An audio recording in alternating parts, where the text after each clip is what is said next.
Good afternoon. Chris Lee and Jay Greeson of Southeastern 16 here to react to Ole Miss's crazy 3-point win over Arkansas in the SEC tournament. Sean Padula hits a pull-up three when all they needed was a point to take the lead. Pulls up, I think hits a jumper over Trevon Brazile in one of the better tournament games we have seen so far, Jay. Without question. And, I mean, you're right. He only needed a point, and I think there are a lot of times all of us sitting on our couch who love the game of basketball are thinking to ourselves, get to the rim, generate contact, do whatever you got to do. But I love having a guy on my team who's got the huevos to say, you know what, this is my ball and this is my game. And he delivered right there in a moment that – should we expect these moving forward? I know this is the first game of the second day, and there were a lot of blah-tastic moments on Wednesday. But you're now talking about everybody who's playing now is almost a guaranteed dunk to be in the tournament. And now it's let's go. It's like when I was in high school, I was a pretty good basketball player. And I went to what was called the BC All-Star Camp in Hinesville, Georgia, between my junior and senior year. And this was back before AAU for the most part. And it was a collection of dudes in a gym just balling. And I think we're about to have that in front of our TV cameras because the coaches know, okay, this may be the difference. A win here or there may be the difference between a 3 seed or a 4 or a 5 seed, a more convenient pod than maybe going out west. I don't know. I don't think any of us know. But I honestly think we're about to get a whole lot of Halloween hoops, tricks and treats, to be honest. Yeah, I do too. First, people wanting an introduction. Jay's new to our channel, been helping us out with some content in football and baseball, and now some basketball too, as we all wear a lot of hats this time of year. Blake and Max are at the game right now. I'm headed to the arena as soon as we're done with this, and the signals there have been hard to get. So we figured it'd be a little better to divide and conquer, where we could speak to our audience. So that's what we did. But Jay, tell folks who you are. Absolutely. I'm a longtime sports writer in multiple stops throughout the South. I'm pretty lucky that I kept that job in newspaper writing because in week 2 of my first gig at the Noonan Times-Herald back in 1997, I wrote a story on the high school basketball Noonan Cougars, and I wrote about how they were bonding over scrimmages with shirts and skins. But I left the R before spell check out of the word shirts. So, yes, I wrote spell out in your head, blanks and skins. And all right, and thankfully the internet had not taken over because that'd be the most clicked on story of the thousands, if not tens of thousands of stories I've written in my time as a journalist. I've been doing podcasts with Brian Edwards. We do bets and ball games on here every week, talking about gambling angles for SEC, and have been happy to be asked to lend some voices to other SEC enterprises that you guys are crushing and killing as we try to grow Southeastern 16. Do you remember the high school boys soccer story that was so infamous in, I think, the early 90s, late 80s? Where it had like a redheaded person who, yes.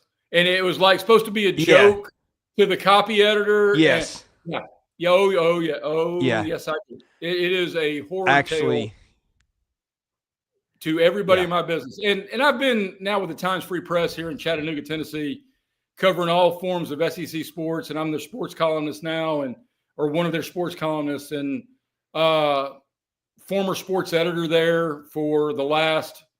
I've been here since 2002. So, yeah, and going to be a big part of what we're doing here going forward. I actually knew one of the guys involved in that story. Real good guy, by the way. You may know him too. But back to the game for a minute. what I was thinking when I was watching Padula, sometimes you just take the first shot that you think you can get off. And to take it to the rack would be kind of instinctive. But, man, there's some big dudes back there for that team that can block shots, and they can give you trouble. Ole Miss, not a particularly tall team. Now, you can get a foul called. But that's referees like thing, to swallow the whistle right there in a tie game in that moment. Well, I'll tell you where they're swallowing the whistle. There's no such thing as a travel anymore. I mean, that Brother, was one of the we worst got officiated. way too many tournament basketball and tangent storylines. You and I are going to do a whole separate podcast on the craptastic state of college basketball officiating. Yes, yeah, we'll table that one. But back to it, I thought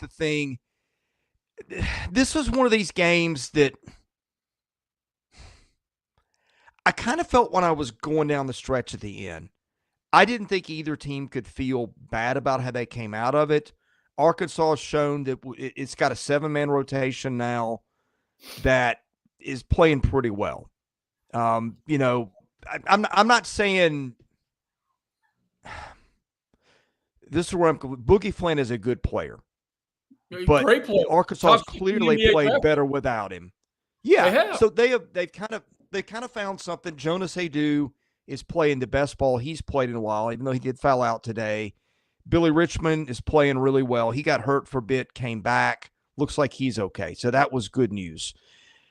So I think for Arkansas, I've always been high on DJ Wagner. I mean, I know he came in with through the roof expectations, like Cooper Flagg almost expectations is the number 1 or number 3 player in the country. And he wasn't that per se, but he's a lockdown defender on the perimeter. He's great defensively. And you know as well as I do, watching this game as long as we do, you can't do that regardless of athletic ability on a possession-by-possession basis without giving great effort. And if you're going to give me a 5-star athlete with great effort, I'll take DJ Wagner every day of the week. And he only hits on his ceiling, I don't know, maybe I don't know what you would say, maybe every second or third game. But, boy, when he does, they're really hard to beat. I just think this is the team that's got a lot of parts. Now, look, I have no idea what I'm going to do with them because the depth is an issue. The decision-making sometimes is an issue. And I will tell you, whatever I do with Arkansas in my bracket, I feel like it's going to be wrong because I could sit here and say I could see that team taking it to the Final Four. Now, I think having 7 players could take that off the table. I could see them pulling something like today, getting beat game 1. I mean, I don't have any clue what this team is going to do. And I think that's completely fair. And I think at some point next week, maybe you and I sit down as we analyze our brackets on who are the biggest bracket busters. Because Arkansas with a 7-man rotation, and I'll put this to you because you said this in your first soliloquy. Both teams feel good about this. I think Arkansas feels better about this. With a 7-man rotation, let's go back to Fayetteville. Let's rest. Let's get everybody as healthy as we can get them and get ready for Selection Sunday because we've done our job and we've punched our ticket. And if we show up somewhere as an 8 or a 9, we've got to get by the first one and maybe we shock a 1 seed. And then you know what? Because, they're only 7 deep, but their top 5 is not going to be – I mean, if Cooper Flagg is not playing for a 1-seeded Duke and they see Arkansas in round 2, buckle up, Blue Devils, because it's coming. Yeah. I mean, and we were having this conversation off air. We'll get to Ole Miss in a minute, by the way. Don't want to leave out what they did today. You think this is one of the best coaching jobs he's done since he's been in Memphis? Absolutely. No. Well, I think when he took Derrick Rose and completely kind of rechanged his offensive structure to be that point guard, pass cut, and he took Memphis to the Final Four. And that Derrick Rose is one of the great what ifs. I mean, there is no greater what if. And this time of year, I get a little weepy-eyed when we have these kind of conversations because Len Bias is the greatest what if of my lifetime.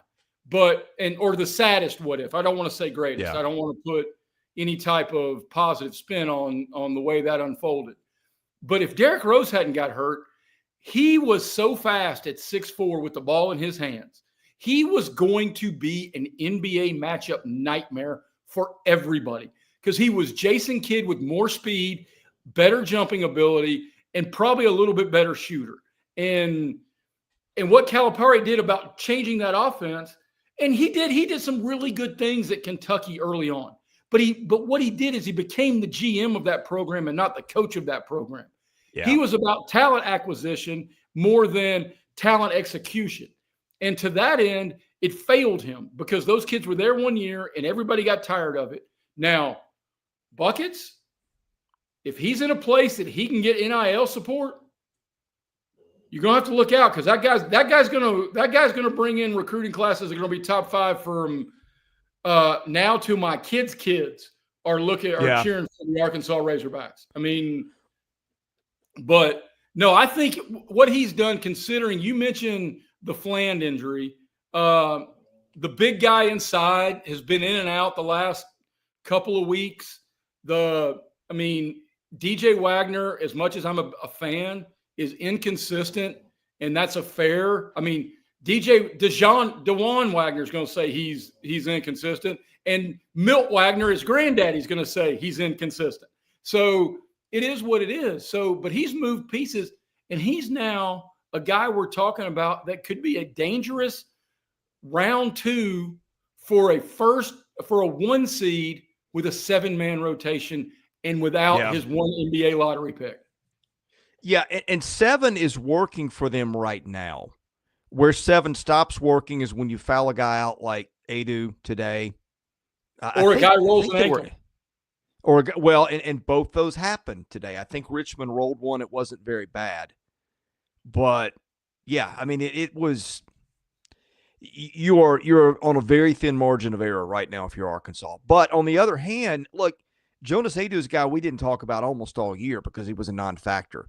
We did this, Blake and Max and I were doing a fantasy basketball thing last year where we would pick a new team every week. We'd have a 5-man draft between the 3 of us. So we're picking 15 guys. I don't know a week went by that Adu didn't get picked. And usually in a top 3 pick for one of us. He just was so consistent. And I know the way last year ended, boy, you will hear about that from Tennessee fans. But this guy, got hurt preseason, doesn't look like he was the same guy all year. In Nashville, he started to look like the Jonas Adu that we remember. He went, 17 and 8 today? Yeah. Had a couple of assists. Did foul out, but can guard 1 through 5. I mean, yeah. Is one of those, I mean, and that's a bounced around cliche like somebody's got 35-foot range. No, guys make 30-foot. Yeah. Guys not named Steph Curry make 35-footers because the shot clock's winding down. Stop with the 35-foot range. Nobody's drawing up, hey, let's get Chris Lee coming off a high screen from 35 feet because that's the shot we want. Yeah, that's right.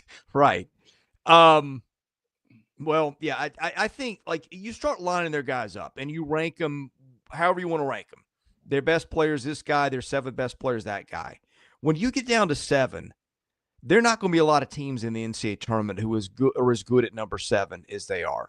And I think that's what makes them really, really dangerous. That and the fact that you had, Richmond and Knox coming on down the stretch at times. I think Richmond had a season high today. So, again, lots of good stuff happening for them. Didn't like the way they lost it. Didn't like the way they finished it yesterday, but the talent is undeniably there.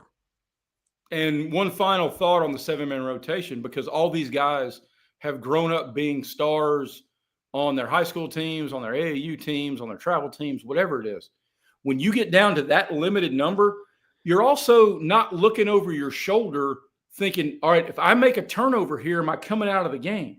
If I take a bad shot here, am I going to get the horn and I'm going to be on the bench for the rest of the half, which allows you to play a little more freely. And to that end, playing loose is man, that's a gift, especially this time of year when everybody else is looking around and starting to feel the pressure. All right, we're getting some grief in the chat about not talking about Ole Miss. We were going to talk about Ole Miss. That was we never planned to ignore Ole Miss. We just went where we went. Let's talk the Rebels. Sean Padula is one of my absolute favorite point guards in the league. Did not play well, had that big turnover down the stretch, steps up and hits a big three. For my mind, for my money, about as good a point guard as you'll have in this league. Ziegler, I think, would be everybody's number one, but Padula. I'll challenge that. I'll take the kid at Florida. Oh well, yeah, him too. I mean, look. Let me rephrase it. It is a point guards league this year. Padula is really among the elite guys that we've seen, and this Ole Miss team, I think, is the most experienced team in the SEC according to Ken Palm's experience thing. Matt Morrell is in his 5th year there. That's another thing. Matt Morrell has not been completely healthy as Ole Miss has kind of struggled down the stretch. You get him right. He was a guy we were talking about, a potential first, second team All SEC guy before the season started. So you get him back all the way. You get Malik Dia has come on and really had some huge games for them. You got guys like Jalen Murray, Jamin Brakefield, who played a lot of ball. I don't know what I'm going to do with Ole Miss, and it's probably going to be one of those things where I'll see what the bracket deals them. But this is the team I know Max had circled and Blake had circled as a team they were kind of penciling in to their Sweet 16 earlier in the year. And I'm telling you, you can see it based on the way they finished that game today. Well, I agree with that. And I think they are they're a lot better defensively than most people give them credit for. But you did not mention the biggest advantage, in my opinion, that Ole Miss takes into March. And that's the guy sitting on the bench. Chris Beard is good at this, brother. He is good at this. And he's going to figure out ways to maximize whatever edge he has, whether that is at the point guard, whether that is Morrell, whether that is being athletic with his bigs, whether that's going to be pressing or falling back. I mean, Chris Beard is, and these are one of the things that if you can get by that first day, if you've got a head coach you really trust in being a guy who loves the clipboard and the X's and O's, in that 48-hour turnaround between game 1 and game 2, that is maybe the biggest edge you could have to get to the second weekend. Yeah. Well, and that no-middle defense is going to be something, and you saw how that worked for him when he was at Texas Tech. Right. They made it all the way, within one game and winning the whole thing. I'm just going to be very curious as to what kind of looks they can throw at somebody in the NCAAs that teams are not used to.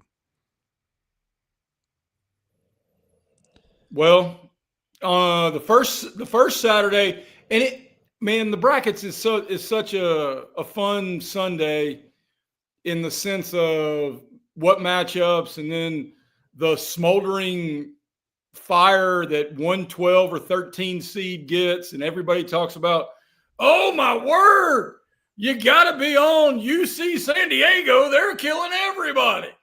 Yeah. And so I don't know, but you survive the first one. And then I trust Chris Beard almost as much as I trust just about anybody in the league. Just about anybody in the league. I trust Chris Beard more than I trust Rick Barnes to have a 48-hour adjustment and be ready to play.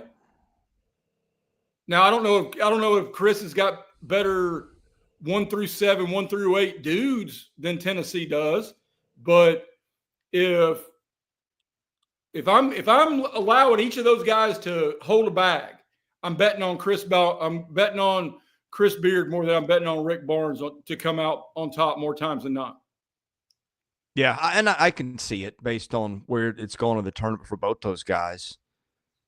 But hey, in a guards game, he and Morrell, he and Morrell have played. I'll be curious, like, if you could go and take those two guys, take everybody in the tournament, have you had a backcourt that's played more games than Padula and Morrell? Like, I remember sitting watching Morrell play a high school tournament here in Nashville. He was the game after Walker Kessler played in, if that tells you how long ago that's been. Who is now in year 2 of his NBA career. Yeah. I mean, I think but between that and what Beard has done, that's going to be a team. I hate the cliche you don't want to see. That's a team you don't want to see. But for like all the reasons that the teams win in March, coaching, backcourts, experience, they check a lot of those boxes. Good point. Yeah. And you made a real good point, and it's got me thinking, and I don't have an answer yet, about what can they throw out that teams haven't seen to this point. But here's the other thing. If you make hay or you make your living with 94-foot pressure or extended half-court man-to-man, trying to force turnovers and create plays in transition, good luck with Purdue and Morrell on that, because those guys, just to your point, I mean, here's the thing. They put 83 on the board, and their 3 best shooters didn't really shoot the ball well from the perimeter today. No. Trying to think if there's anything else we've missed here, because I want to flip over to implications, because I think we got some bubble games I'm watching. Any more parting thoughts on Ole Miss and Arkansas before we flip to other games, where the teams stand on the bubble, that kind of thing? No, but I hope we got our railbirds satisfied with our Ole Miss praise. It's all good. We've set a high standard with basketball coverage. Blake and Max haven't. I'm sorry they're not here with us right now, but just logistics from down there. In fact, that's one reason I'm here, was to try to put a product in front of the people. So we're doing that today. All right, I'm going to pull up Bracket Matrix, and I know some of the brackets lag, but it's an okay idea of where teams stand. As of right now, Vanderbilt is the 3rd team on the 10 line, followed by Arkansas. Georgia, the 3rd team on the 9 line, in case you were wondering. So Georgia, among all these bubble-ish teams that we've talked about for the last 2 or 3 weeks, the most safely in at this point, according to this. And I think in Lenardi last night, Georgia was not even on the last 4 buys or anything. And he did an adjustment to that last night. Vanderbilt had slipped, I think, to the number 1 line on the last 4 buys. So you still got to slip 7 more spots before you're out of the tournament. And that's presuming Joe Lenardi is right. Who knows what the committee's going to say. But seems to be a big amount of margin of error there. I think Arkansas is still going to be kind of in that territory of one of the last 4 buys, so to speak. So I think that's the range those 2 teams are in. Oklahoma was the next team up as the first 11. But some stuff that happened today that it's going to affect this. You've got, first of all, Indiana lost to Oregon. That's big, because in Bracket Matrix, I'm just going to read you the 10 and 11 lines just for the sake of telling you this is the way they had that order. West Virginia, Baylor, Vanderbilt, Arkansas, your 10s. Oklahoma, Drake, which is an auto bid. San Diego State, Indiana, and VCU were your 11s. That's 5-0. 2 of those teams would play in Dayton. Presumably that would have been Indiana and VCU. Well, Indiana lost to Oregon today. So Bracket Matrix is right. Indiana was already several spots behind that pack of SEC teams. Obviously, they can't do any more winning since they're done. Games to watch today. Xavier-Marquette, that is about an hour and a half in. We'll score check that in a minute. Same with North Carolina, Wake Forest. Watched a little bit of that earlier. Boise State-San Diego State, 4:30 Central. Texas Tech-Baylor at 6.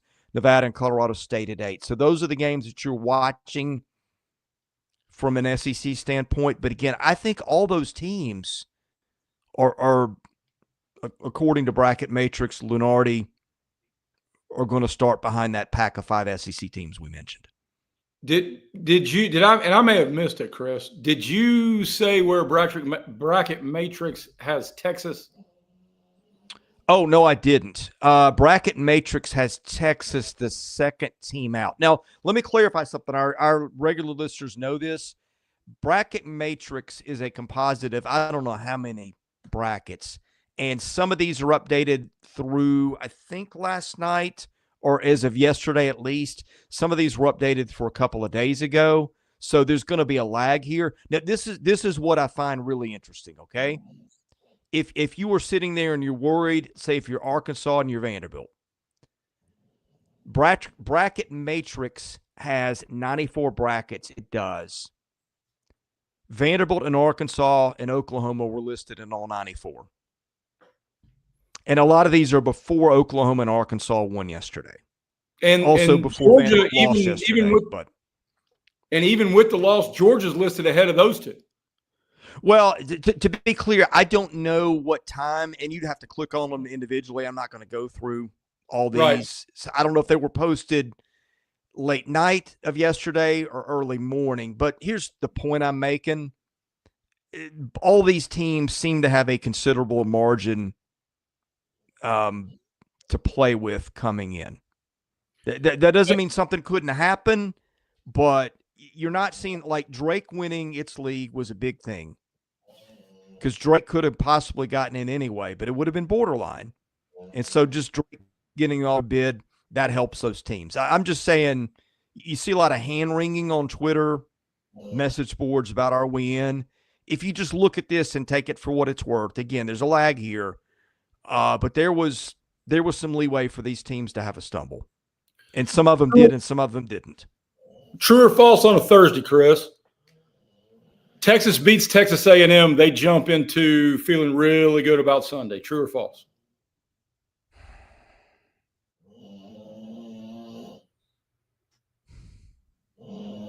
They feel better. Well, yeah, of course they feel better. But I mean, I think with a bona fide superstar in the freshman Johnson and I don't know, man. It's just it's an unbelievable league. If Texas wins today, and maybe you're watching to see if Boise State can win its league and go from bubble to auto bid. I mean, I don't know, but I don't know. Texas has now become the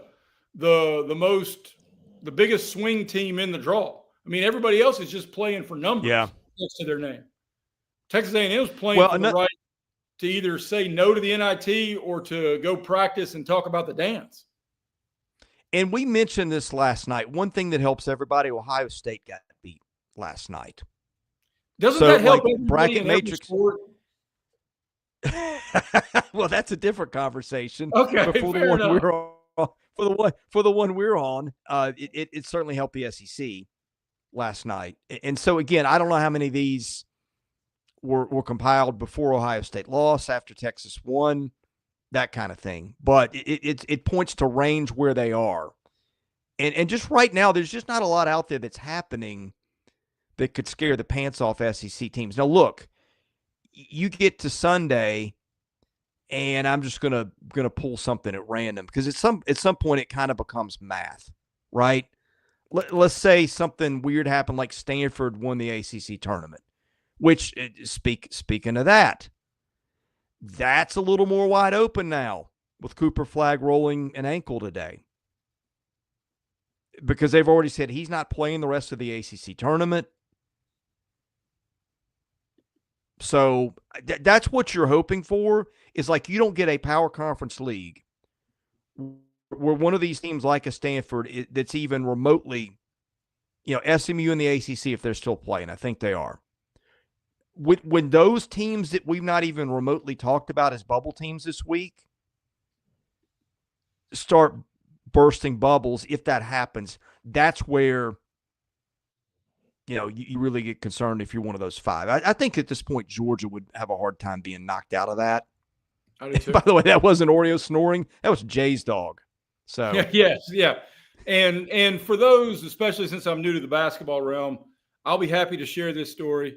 And I'll even do the unbelievable there's my dog, the English bulldog that looks just like Uga, whose name is Bo Jackson, is what happens when an Auburn grad, yours truly, marries my wife, a Georgia grad. So we've got a dog that looks like Uga that we call Bo Jackson. So God bless America. How heavy is that guy? He's a solid 70 pounds, and I bet he sleeps 19 hours a day. Goodness, that's the life. Oh, he's got the greatest life in the history of the world. If he could play college football on the PlayStation, I would trade lives with him tomorrow. I mean, it is just eat, sleep, and video games in here. Other thing I want to ask, and I know this is not SEC related directly, but it could be, because it could shift national title odds, that kind of thing. Has there been any kind of movement on Duke since the Flagg injury? Nothing substantial, because there's not enough information out there. I actually looked at that.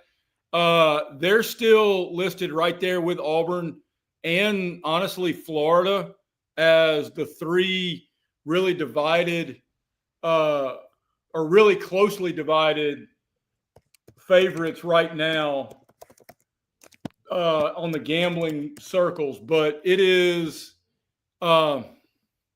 it's splitting hairs. Auburn's plus 375, which means, all right, if we all go on the same one, if we go FanDuel, and just for picking one, I don't know if we've got a deal with anybody or not. Auburn and Duke are both at plus 350, which means you have to, you got $100, you win 350. Florida's at plus 700. Houston's at plus 700. Alabama and Tennessee are next at plus 1,100 and plus 1,600 respectfully. And then it really drops off to the St. John's, the Michigan States, the Iowa States, etc. What's the most,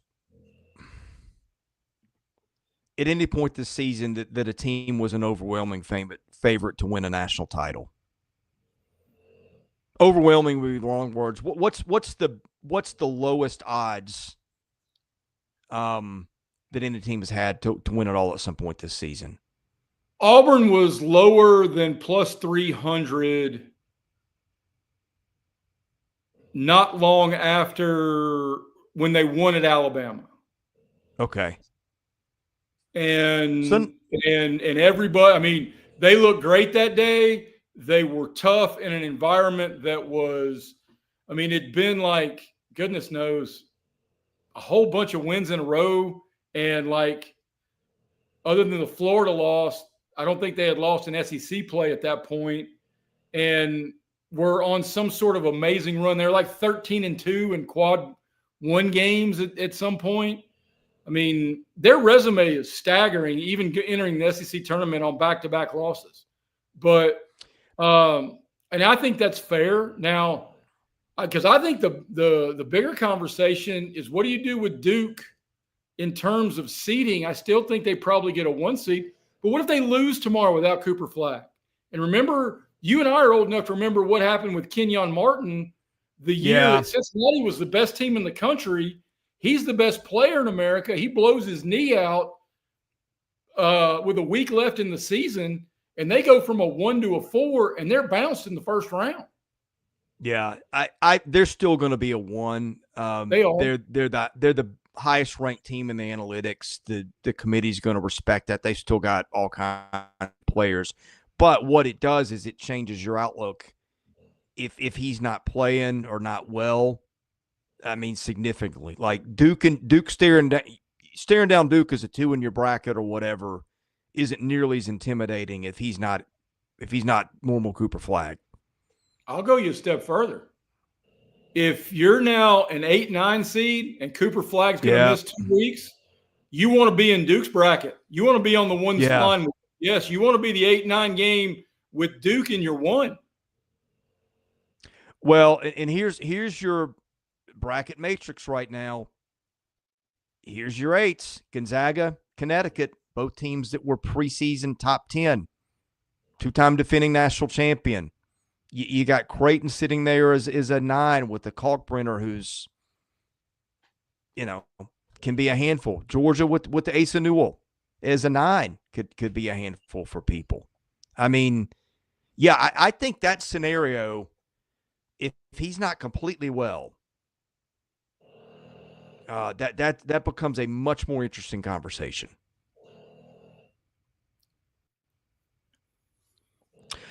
Let's talk tonight for just a minute, and I'm about to head down to the arena to catch second half of Texas A&M, which has started. By the way, we've got North Carolina's up 5 on Wake with 14 to play. If you're nervous about your team's chances on the bubble, Blake and Max and I kind of concluded last night you probably want Wake to win this game. They're both bubble teams, but Wake is way off the bubble. And would have to go on a pretty good run. I guess there's a scenario in which, Wake could make a run and UNC loses and gets in last in, so that's your other possibility. But I think probably you're hoping Wake wins this game and knocks Carolina out here. So, and I think probably the team most affected right now is by Texas because they are in the pecking order behind the others. Texas wins tonight. Going to be very interesting to see once you process that with everything else. Mississippi State, Missouri. I'm kind of interested to see how Missouri looks. Both these teams have been really inconsistent late. State looked great last night. Missouri, I'm particularly watching their guard play, see how that goes. And, of course, the nightcap, Oklahoma and Kentucky.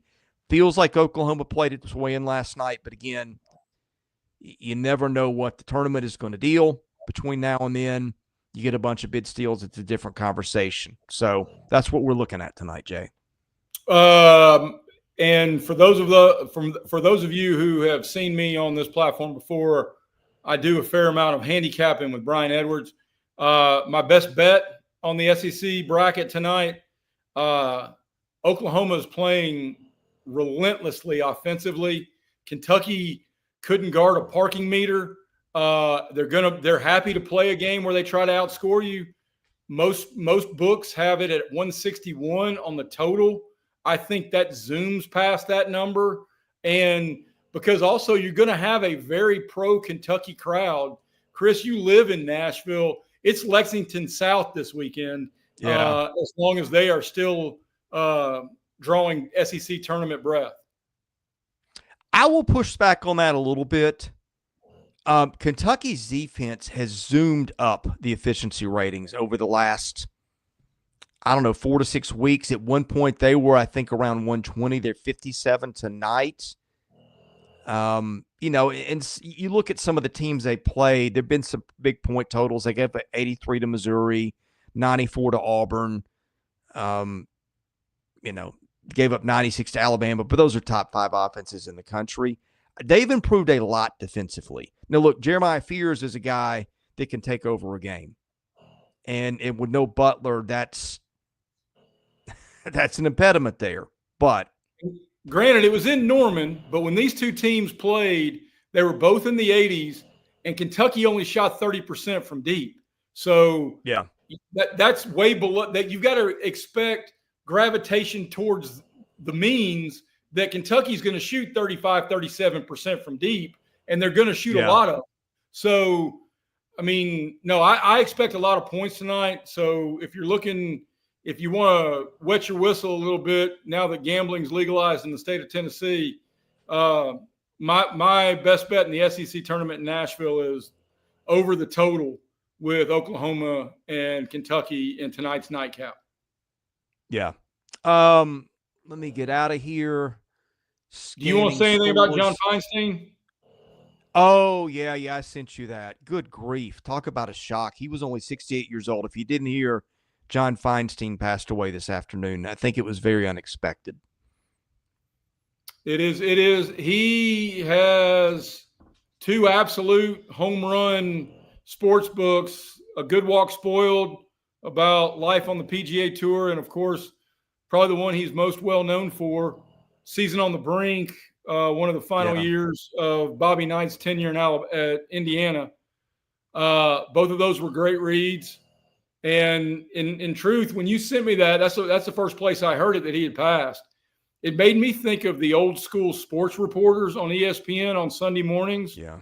With him and Lupica and Mitch Albom and guys you and I grew up reading. And it was guys doing this on a national platform long before we had this, Yeah. I remember reading Season on the Brink. That's one of the best sports books I've ever read.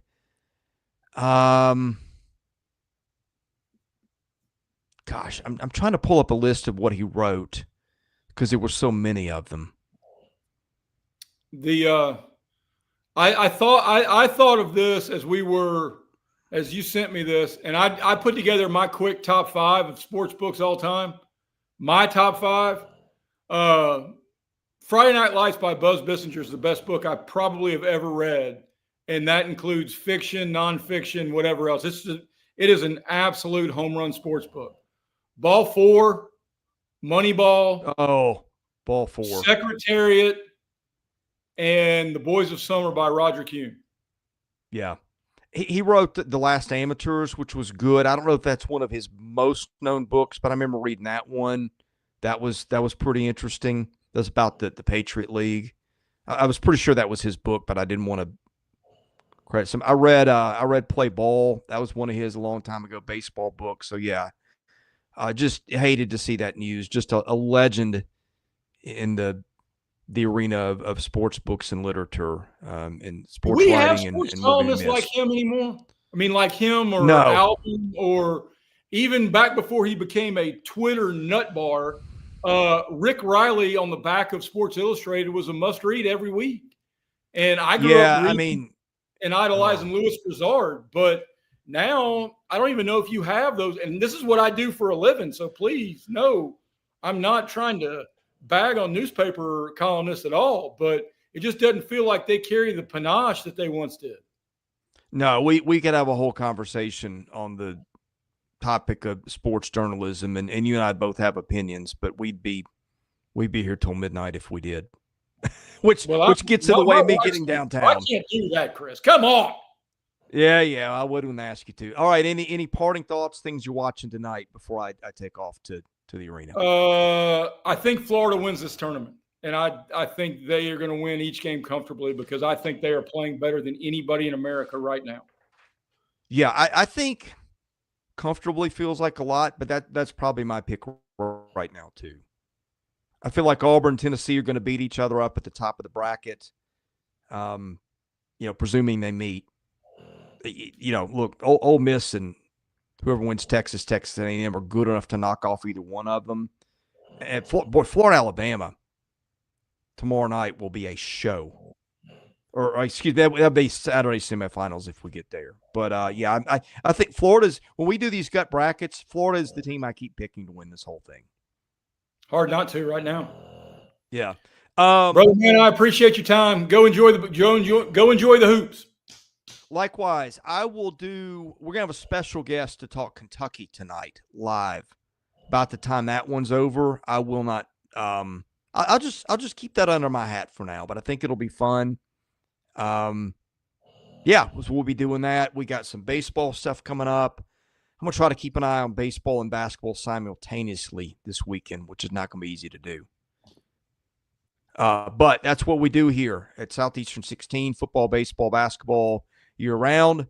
For Jay Greeson, I'm Chris Lee. You've been watching SEC basketball content here at Southeastern 16. God bless you. Have a great night. We'll see you again soon.